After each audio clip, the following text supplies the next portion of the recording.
काला साया। यूं तो बनारस घाट अपनी खूबसूरती के लिए बहुत प्रचलित है, पर घाट के किनारे कई राज लिए बैठे हैं। ये कहानी शुरू होती है बनारस के घाट के पास बने ममता निवास से, जहां प्रिया लाल जोड़े में ममता के घर उसकी बहू बनकर आती है।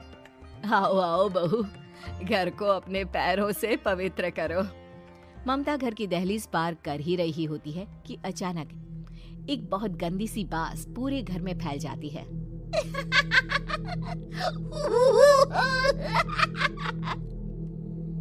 ये बदबू और ये आवाजें, ये कौन हंस रहा है माँ? अब ये पड़ोसी ना हमारे थोड़े अलग से है। कहाँ हम शाकाहारी और ये मांस मच्छी खाने वाले। छोड़, तू ध्यान मत दे और गृह प्रवेश कर। और हाँ बहू, अपनी सास की एक बात हमेशा याद रखना, इन पड़ोसियों से तो कभी बात नहीं करेगी। अच्छे लोग नहीं है ये। अपनी सास की ये बात मानेगी ना बेटा? हाँ माँ, जो आपकी मर्जी, मैं उनसे बात नहीं करूंगी। अगले दिन प्रिया अपनी पहली रसोई बनाने रसोई घर में जाती है। ये छोकी बात तो नाक में जा रही है। एक काम करती हूँ, खिड़की खोल देती हूँ। प्रिया खिड़की खोलने जाती है। इतने जाले, लगता है इस खिड़की को कभी खोला ही नहीं गया। पर ऐसा क्यों? ओह, नॉन वेज की स्मेल आती होगी ना। 2 मिनट के लिए खोल लेती हूँ, फिर बंद कर दूंगी।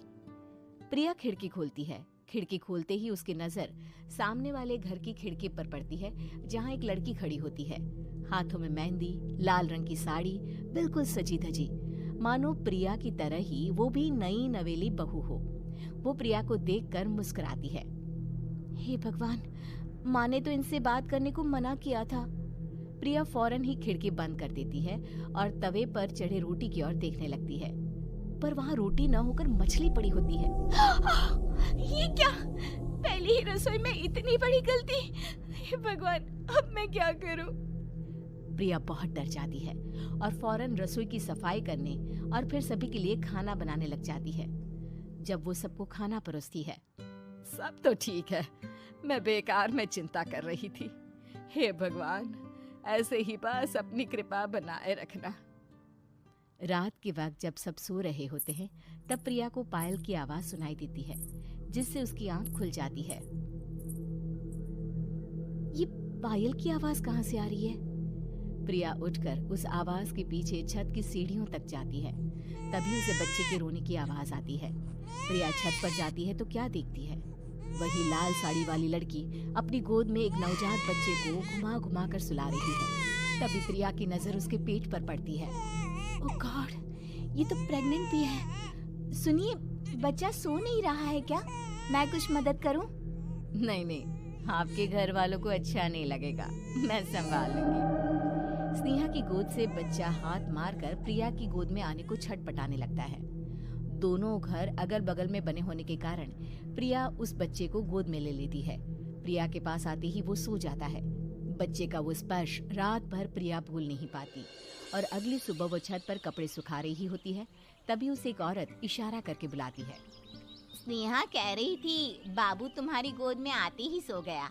मैं गौरी, स्नेहा की माँ हूँ। बहू, घर आना, बाबू को खिला भी लेना। शाम को जब घर पर कोई नहीं रहता, बच्चे से मिलने के लिए प्रिया छिपकर अपनी पड़ोसन के घर चली जाती है और कुछ देर बच्चे को खिलाकर वापस लौट आती है। इसके कुछ दिन बाद ही प्रिया को पता चलता है कि वो माँ बनने वाली है। ममता की खुशी का ठिकाना नहीं रहता।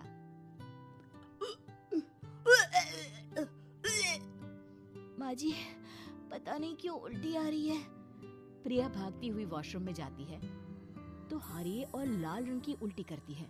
उस उल्टी में से कीड़े निकलते हैं। ये क्या? खून और ये कीड़े! माँ! माँ! प्रिया की आवाज सुनकर ममता दौड़ कर आती है, पर बेसिन में कुछ नहीं होता। प्रिया हक्की बक्की रह जाती है। ये सब क्या हो रहा है? प्रिया घबरा जाती है और अपने कमरे में जाकर सो जाती है। डर के कारण वो इतनी थक जाती है कि उसकी आंख लग जाती है। तब उसे ऐसा लगता है उसके पेट पर मानो कोई बैठा हुआ हो। कौन हो? प्रिया के पेट पर एक 5 महीने की बच्ची बैठी हुई थी, जो बुरी तरह जली हुई थी। माँ, तुम ही मुझे लाई ना अपने पेट में। मैं तुम्हारी माँ नहीं हूँ। कौन हो तुम? माँ, देखो मैं जल गई बुरी तरह से। 6 महीने पेट में रहने को भी मुझे नहीं मिला। सहला दो ना माँ। बचाओ, बचाओ, माँ। ममता दौड़कर कमरे में आती है। प्रिया की बातें सुनकर वो सब समझ जाती है। तू कहीं बगल वाले घर में तो नहीं जाकर आई ना बहू? मुझे माफ कर दो, मैं गई थी माँ। उस घर में सब मरे हुए हैं बहू। कई साल पहले स्नेहा उस घर में बहू बनकर आई थी। कुछ ही दिन में वो एक बच्चे को जन्म देने वाली थी। पूरा घर बच्चे के आने की खुशी में खोया था कि एक दिन अचानक उस घर में आग लग गई। सब बुरी तरह जलकर मर गए। गौरी आज भी दादी बनने का इंतजार कर रही है और इसीलिए स्नेहा ने अपना अजन्मा बच्चा तुम्हारी कोख में डाल दिया। ममता ये कह रही होती है कि पीछे से उसके पैरों को एक बच्चा पकड़ लेता है। दादी, दादी। माँ, स्नेहा की गोद में यही बच्चा था। ये बच्चा कौन है फिर? तेरी मौत है। तेरी भी दादी। जिस चीज का ममता को डर था वही हो गया। ममता निवास के ऊपर मौत ने चादर बिछा दी थी। प्रिया का पेट ऐसे बढ़ जाता है मानो 9 महीने का हो। 2 हाथ उसके पेट से बाहर निकलते हैं। बहू, संतोष को फोन कर, किसी पंडित जी को बुला बहू। प्रिया का पति भागता हुआ घर आता है। ये तो होना ही था माँ। तेरा पाप तेरे सामने आ गया तो तू सह नहीं पा रही है। स्नेहा घर में आग लगी नहीं थी, माँ ने लगाई थी, प्रॉपर्टी की लालच में। और वो बच्चा मेरी पहली पत्नी का बच्चा है, मेरा बेटा, जो कि उस आग की चपेट का शिकार हो गया था। मैंने तुमसे ये सब माँ के कहने पर छुपाया था। मुझे माफ कर दो प्रिया। तुम अगर चाहो तो यहाँ से जा सकती हो। मैं तुम्हें किसी भी बंधन में रखना नहीं चाहता। मेरी शादी हुई है आपसे, मैं आपको छोड़ नहीं सकती, पर उससे पहले हमें स्नेहा, उसकी माँ और बच्चे की आत्मा की शांति करवानी होगी। संतोष और ममता गौरी के घर जाते हैं। अंदर सब कुछ जला हुआ होता है। जमीन पर जली हुई लाशें बिखरी हुई थी। ममता रो रो कर अपने करने की माफी गौरी से मांगती है। प्रिया स्नेहा के घर वालों का अंतिम संस्कार करवा देती है और ममता निवास फिर से आत्माओं के साए से मुक्त हो जाता है। उम्मीद है कि आपको हमारी ये कहानी पसंद आई होगी।